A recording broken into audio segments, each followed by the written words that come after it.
EA was voted worst company in America twice, back when Wells Fargo was still foreclosing on your parents. Led by a CEO who dared to ask the question, what if instead of scaring you, Dead Space stole your money? But surely after cultivating a franchise for this many years, EA wouldn't just throw away all that goodwill for a quick buck. Right? So join me as we make flying robots boring, parkour across lifeless cities, make those cities always online and then crash the servers, get lectured by a child, defy gravity, feel a sense of pride and accomplishment, and... A few months back, I made a video called I Can Fix the Callisto Protocol, and I wrote a new story for that game without swapping out any locations, characters, gameplay mechanics, or major story beats. Because if you add too much, at some point you're not fixing the game anymore, you're just writing fan fiction. And a lot of you had great ideas too. But I believe the Callisto Protocol team wanted to make a great survival horror game, they just cut corners and rushed development, and it really showed in the final product. But that's where today's game is going to be different. EA didn't want to make Dead Space 3. Dead Space 2 is still one of the most expensive single-player games ever made, the 14th most expensive when adjusted for inflation, and they sold it next to Dead Rising, Dead Island, Dead or Alive, and Red Dead Redemption, so it had some trouble standing out. Now it was up to EA to save the day and insist on a Dead Space crossover with Farmville, taking everything you loved about mobile game eye cancer and stuffing it into a product you already paid for. And yes, they will still take your money for this. EA also wanted the horror elements turned down. So the plan was to turn Dead Space 3 into an action game and hope the people who played the first two wouldn't notice. I sit down to play and it's hitting all the same beats as 2. Isaac gets abruptly recruited into an action sequence, keeping contact with a dubious partner he has no choice but to trust, while the game's villain monologues over a loudspeaker. Then I looked up and an hour had gone by. Something weird was happening. I was having fun. Does Dead Space 3 do anything well? Yes. I grew to love the new bench. I missed the upgrade tree, but this aligned Isaac's unique skills to gameplay. Some new enemy designs like the new Twitcher are a big improvement. I am this message is a great tagline. Some backdrops are incredible. Some locations have excellent world building like they belong in a Fallout game. And I love when Necros pop into a fight between Isaac and other humans and rampage at everyone. There's some creative sequences with more to manage than just fighting enemies, and it might have the best final boss fight in the trilogy. But the biggest change was moving the intended experience from single player to co-op. For me, survival horror will always be me alone in the dark, low on ammo, life bar blinking red, but if I was going to properly review this game, I'll have to do what I swore I never would. You have played the original Dead Space and not 2, correct? Right. But you watched my video on 2. I think you probably... Yeah, you sort of caught up. It's the dumbest puzzle ever, and you have to do it multiple times in this game. This is a puzzle? Calling it a puzzle is a big compliment for what it is. Yeah, this is an insult to puzzles. Wait, hold on. Ooh. Whoa. Okay, so my dead son is contacting me over the radio. So you see nothing right here that I'm playing at? I see nothing. Okay, so there's an empty space. There is a toy soldier that I'm seeing that's kind of hanging out in front of the marker. After exploring the ancient technology that is EA's launcher, I fired up Dead Space 3 in co-op and woke up as not Isaac. John Carver, known for amusing anecdotes like that time his son died, can join your game if you've ever wondered what it's like to do bath salts as a team. The game auto-assigns the host to be Isaac because even they assume no one would choose to play as Luigi. So after ripping through the game, the co-op, and the DLC, could Visceral have told a better story in the world of Dead Space 3? Yeah. But you're going to hate me for it. After a short prologue, we open on New Horizons Colony where Isaac is doing his best impression of me on a Friday night. Even Isaac's journal tells us he's given up on life. Ellie wanted to continue the fight against Unitology after the events of Dead Space 2, but Isaac has admitted defeat. And if you think I'm being too hard on him, I was diagnosed with PTSD earlier this year. It explains why I like these games so much, but it doesn't make you the best version of yourself, and judging by my last relationship, it doesn't make you a great partner. So the plot comes on real quick here. I understand you're something of an expert on markers. You created one, and you destroyed two, which is why we're here. We got a job for you. You find somebody else for your suicide mission. We did, before we lost contact with her. She told us to find you. She's out there all alone, Isaac, and I can't help her unless you help me. A civil war between Unitology and EarthGov has broken out, and the Unitologists are winning. They are no longer asking you to make them whole, they are making the holes themselves. Now they're after Isaac, led by Jacob Arthur Danik, a high-ranking member of the church who is definitely not a terrorist. Isaac escapes Danik and reconnects with Captain Norton, who is leading the last EarthGov military team along with Sergeant Tails. They track Ellie to a floating ship graveyard above the frozen planet Tau Volantis, but she's a little happier to see Norton than Isaac. Hold on, Ellie was a great character in 2, and here she's the one driving the story by pushing the team to stop the markers. But she's just a football for Isaac and Norton to fight over, and she's gonna freeze to death in that top. You're in space, Ellie. Ellie believes Tau Volantis is the marker homeworld, and she wants to head to the surface. So the team searches the wrecked ships for a shuttle, but instead we find locked doors marked co-op. As this game goes out of its way to remind you that if you don't get a friend to buy our game, you are no longer our target audience. Isaac? Carver, what's going on? Isaac! The Admiral was obsessed with making a key. A key to what? A machine. I think that she believed that it controlled the markers. Oh my god. She wanted to turn it off. She wrote that over and over again like a mantra. This is exactly what we've been looking for. The admiral of this ship believed there's a machine on Tau Volantis powering the markers, and if it could be turned off, they might be stopped for good. Norton questions why they should be following orders from a schizophrenic engineer, which means it is his first time in a Dead Space game. After regrouping in an abandoned military base on the surface, the team finds the remains of what is definitely not an alien, and have to search the facility for the rest of what is definitely not an alien. Danik's men jump our heroes and reveal Norton was planning to turn Isaac over to them, which means our hate for him was justified, and so is this. She doesn't love you. Where's Robert? Is he... I shot him, Ellie. Ellie's never gonna trust Isaac again now that...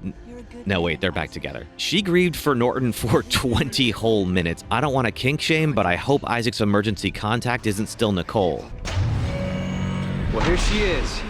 Meet Rosetta. The team assembles Rosetta, and to everyone's surprise, Rosetta's an alien. and they flip on a machine capable of reading Rosetta's mind without having to resort to more invasive methods. And the alien shows everyone that a marker was about to cause convergence on Tau Volantis by sucking up all the necromorphs and creating a moon that would devour their planet. The aliens built a machine that froze Tau Volantis, destroying their homeworld but pausing convergence. The machine is still active, and it's the marker calling out to anyone who will hear it to... Isaac? Carver, what's going on? Isaac! And this could have been a great reveal. Our heroes were fooled, but they can easily course correct now, and nothing was lost. They build a codex to use on the alien machine, which... Here's the key. Turning it all off. Thank you for doing all the heavy lifting. Isaac releases gas into the room to take out Danik's men, but he loses the codex and Ellie is trapped inside. Ellie, come on! Ellie! It's no good. It's moving too fast.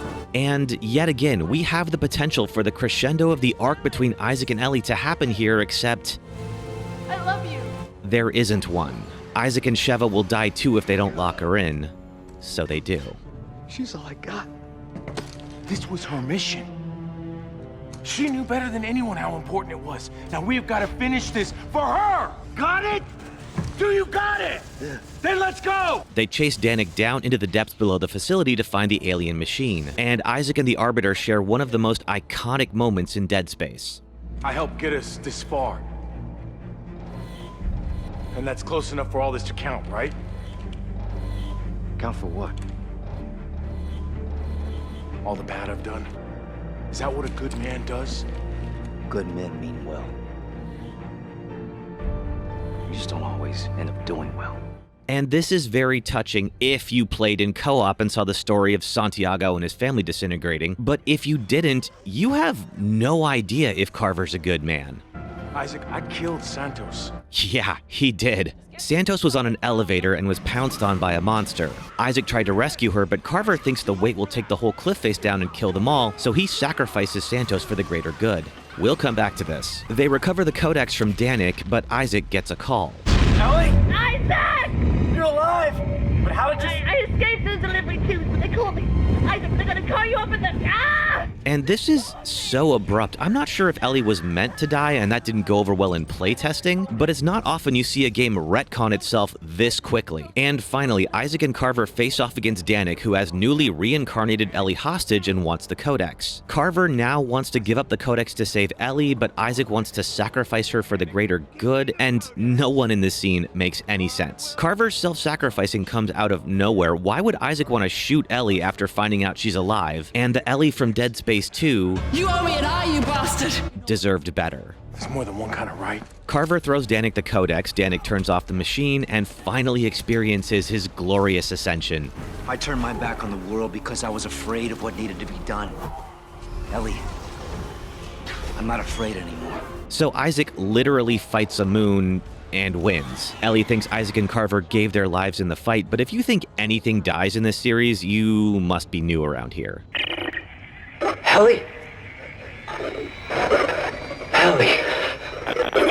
Continuing EA's proud tradition of selling you the true ending of their trilogy as DLC, Awakened is a 1-hour campaign that reminded me Dead Space is a horror game. Seriously, you have visions of dead people, an evil cult, creepy lighting, asynchronous hallucinations. This feels like a taste of what Visceral would have made without EA's meddling, leading up to Isaac and Carver returning to Earth just a little too late. This video series has never been about why certain games are bad, it's about how they could have been good. Even infamous games like Dead Space 3, with a little more forethought and a little less publisher interference, could have told a great story. So what are we solving? First off, this story should be about Isaac and Ellie. It should be about Isaac realizing what he's lost and once again going off into space to make things right with his girlfriend. Not knowing his motivation worked fine in the original because Isaac was an avatar, but they had to add backstory in the remake since they gave Isaac a voice. We should know why they split, what the last straw was for Ellie, and we just don't because Isaac doesn't really have an arc. Diddy Kong here has more of an arc than Isaac does, and you won't even see that unless you play co-op. Speaking of, even the game's creative director, Ben Wenat, admitted that your co-op partner should have been Ellie. I don't know, playing as Ellie would have been pretty badass though. Ellie and I think that was the one thing we did contemplate, I think, for, at least for 3. I don't know if we ever thought about it for 2, but in the end we were like, oh, we couldn't really do it justice, and Ellie just deserves her own game anyway. But we have to follow the same story beats as the original game, so we can't change Carver for Ellie. And finally, there's no mention of Nicole in Dead Space 3. And I'm okay with that. 2 was about Isaac accepting Nicole's death and rejecting the marker using her memory to manipulate him. But using dead loved ones to control the living is the most effective trick the marker pulls. And unless you play in co-op as Carver, it's barely present here. So what would you change about Dead Space 3? Let me know in the comments. I'll go first. We said there's no arc for Isaac and Ellie. Norton and his crew, other than Ellie, have no reason to be in this story. Once they recruit Isaac, they're all just there to be killed off, and we're gonna fix that. Isaac doesn't make key decisions or drive the story forward, and Carver's content should be available to everyone, even in single player. And it needs a theme, something to challenge Isaac's thinking and improve him over the course of the story. There were 2 moments that would have made a great theme if they'd been tied together. First, the good men mean well scene. Isaac meant well when he pushed Ellie away. He thought he was protecting them both, but ultimately drove her to leave. And this contrasts so well with a moment earlier in the game. On a side quest in the Terra Nova, Isaac finds a tower where a lone survivor launches traps and taunts him over a loudspeaker, only to find the survivor long dead when Isaac reaches the end. Congratulations. You found me. Kinda stupid, ain't it? I just wanted to live, and now that I'm the only one left, I couldn't give a shit. He was the last to live on his team, and it slowly drove him mad to be stuck in space all alone, with no hope of rescue, just waiting to die. What do you think is worse, Buckle? Dying along with everyone else, or being the only one who survives? It's not the dying that scares me. It's not making a difference before I do.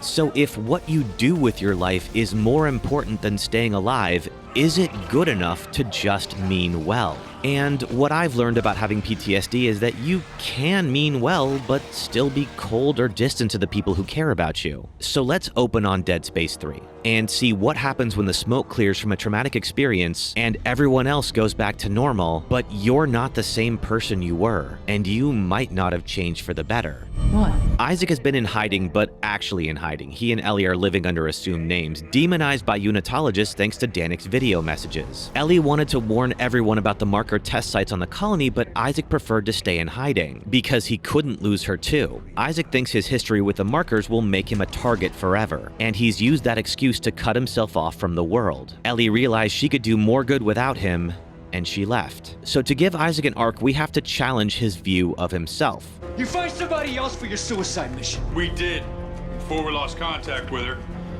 She told us to find you. Norton and Carver recruit Isaac to help find Ellie, but this time their team isn't just whoever's left alive. Everyone Norton assembled has come in contact with a marker, and they've all survived. Their lives were all forever changed except for one. Norton has also destroyed a marker, and he's perfectly well adjusted. He's all of Isaac's strengths and none of his baggage. Carver taunts Isaac over that before he watches a video message from his son. So Isaac isn't special, which makes this reunion hurt even more, but let's give Ellie enough self-awareness to read the room. Now he's maidenless and has to grapple with why. Throughout the search for the shuttle on the flotilla, we learn more about each crew member and how they've dealt with their experience with the marker. Isaac may not be special, but he's not alone anymore.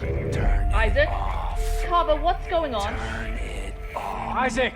Like before, Isaac finds the Admiral's drawings, and the crew is excited to turn off the machine. This may not only stop the marker, but it might be exactly what they need to live normal lives again. They land on Tau Volantis and go through the co-op missions where Carver's wife and son blame him for their deaths. Is this place covered in birthday party gear for you? Absolutely not. Of course Awesome. not. Okay, mine absolutely is. It is a boring concrete interior with some blue lights. I have to disagree with you. As a matter of fact, there are streamers and party hats and gifts everywhere in a big old banner. Like in the game, Carver won't elaborate on why he's hallucinating, but unlike in the game, Carver mentions that one set of these not real party streamers says, turn it off. And this sticks with Isaac, and he starts asking Carver more questions. He's starting to realize that if Carver's hallucination is encouraging them to turn the machine off, it might not be a good idea. Carver privately gets a video message from his son telling him to turn off the machine. Isaac pulls Norton aside to warn him about this change in plans. Norton asks Isaac to meet him outside, where Danik's men jump him. Danik joins them and Norton reveals their plan. Norton never destroyed a marker. He set up that story with Danik, and he's been a plant for the unitologist this whole time. Other than Ellie, the whole crew is under a marker's control. And Norton and Danik used all of them to lure out Isaac, the one and only marker killer. The crew may have all come in contact with markers, but Isaac is the only one who has ever broken control. Isaac escapes, Danik flees, Isaac shoots Norton. With Norton dead, Isaac volunteers to take over leading the mission alongside Ellie, and despite his hallucinations, Isaac wants to keep Carver on the team. Carver thinks he can hold off the visions, but Carver's son continues to appear to him throughout the campaign. Isaac teaches Carver how he kept his hallucinations in check. Sort of. We assemble Rosetta, they each get the vision about the machine, we create the codex, Danik takes it, Isaac vents the gas, and now you're going to hate me. Seriously, I've thought of several ways to end this story, and this is the best one, but you're going to hate me for this. Okay, let me ease you into this. Ellie dies. No, for real, this game dangled the possibility, but I mean it. She dies here. Isaac would have died trying to save Ellie, maybe even wanted to, but Carver can't succeed without Isaac, and Ellie would have wanted the fight to go on. But isn't that breaking the rules by changing major plot points? No, because later, this happens. Ellie? Isaac! You're alive! But how did you... I escaped those delivery tubes, but they caught me. You see where I'm going with this. Danik has Ellie, we have the codex, he wants to trade. And Isaac sighs and says to Ellie, I thought that being a good man meant meaning well. But you showed me being a good man means doing well. You made me want to be better. Carver's yelling at Isaac to do something, but Isaac says his goodbyes to Ellie and raises his weapon. Carver grabs the codex and throws it to Danik. Isaac is stunned and Carver says, I have to save my son. And we learn two things. One, Carver's son is dead. And two, that's not Ellie. The marker is up to its old tricks again, making Isaac see Ellie and Carver his son. But Isaac can't be fooled anymore. Danik uses the codex, turns off the machine, and thanks to all his effort, he gets to meet God early. So this is it, huh? We use that codex. Yeah. Die here, now. But Earth gets it tomorrow.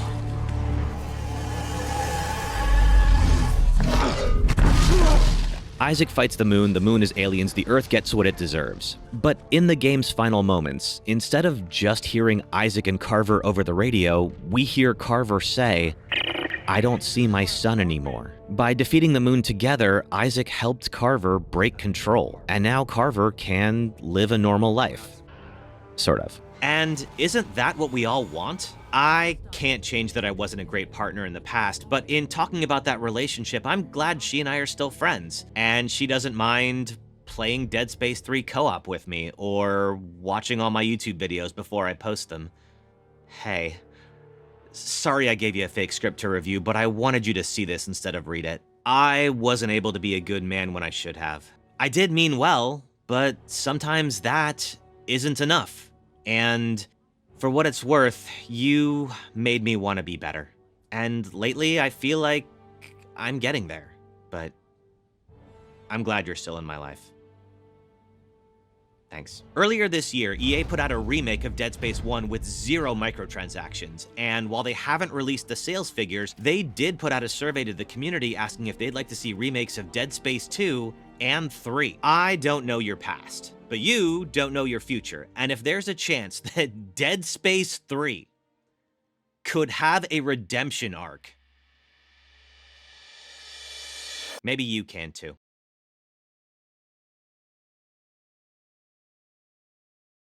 Yeah, those are the Weezers from Dead Space 1. What are they doing here? It looks like a ball sack. Is that what it's supposed to look like? Yes, they look like ball sacks.